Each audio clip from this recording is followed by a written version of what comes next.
Hello bachcho, let's see this question. So the question is saying, refer to the accompanying figure and identify the structure indicating in the drawing of root apex.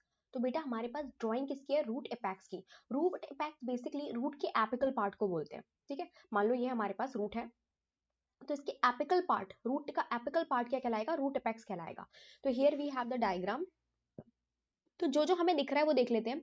So here it is saying centre cylinder. तो ये centre साइलाइंडर है. ठीक है, तो यानी कि यहाँ पर हमारे वेस्कुलर बंडल जो होंगे वो प्रेजेंट होंगे बिल्कुल सेंटर में. ठीक है, बिल्कुल सेंटर में पाए जा रहे होंगे क्या, हमारे वेस्कुलर बंडल्स.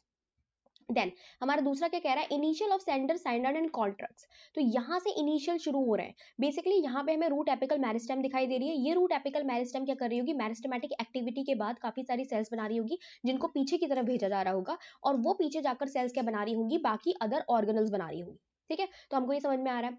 तो बेटा अगर बीच में वेस्कुलर बंडल है तो साइड में क्या होना चाहिए, साइड में ग्राउंड टिश्यू होना चाहिए. तो ग्राउंड टिश्यू क्या होता है, basically ground tissue endodermis, cortex, इन सबसे मिलकर बना होता है. तो ए हमारा क्या होना चाहिए, कॉर्टेक्स होना चाहिए बिल्कुल साइड में. ठीक है, देन कॉर्टेक्स के बाहर बी पे क्या होना चाहिए, तो बी पे बेटा क्या होना चाहिए, हमारी एपिडर्मल सेल होनी चाहिए. ठीक है, तो हमारे पास एपिडर्मल सेल का कोई ऑप्शन दे नहीं रखा, तो हम यहाँ पे लिख देंगे प्रोटोडर्म. प्रोटोडर्म. तो बेटा प्रोटोडर्म जो होती है, ये प्रोटोडर्म जो होती है, ये outer most, this is outer most meristematic cells होती हैं. ये मेरिस्टेमेटिक सेल्स होती हैं और इनका काम होता है आउटर मोस्ट टिश्यू सिस्टम को बनाना, जो कि क्या होता है, epidermal tissue system.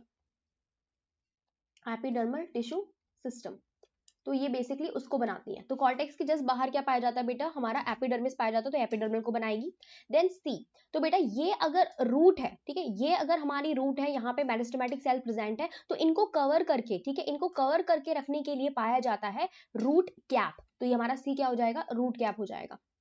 Root cap जो है रूट को बचाता भी है, ठीक है, प्रोटेक्शन भी प्रोवाइड करता है, प्लस रूट को लुब्रिकेंसी प्रोवाइड करता है. तो हमारा राइट आंसर क्या हो जाएगा, रूट कैप. तो ए में कॉर्टेक्स होना चाहिए, बी में प्रोटोडर्म एंड सी में क्या होना चाहिए, रूट कैप. तो हमारा ये सी आंसर जो है वो राइट हो जाएगा. तो C is the right answer. I hope आपको समझ में आया होगा. Best of luck.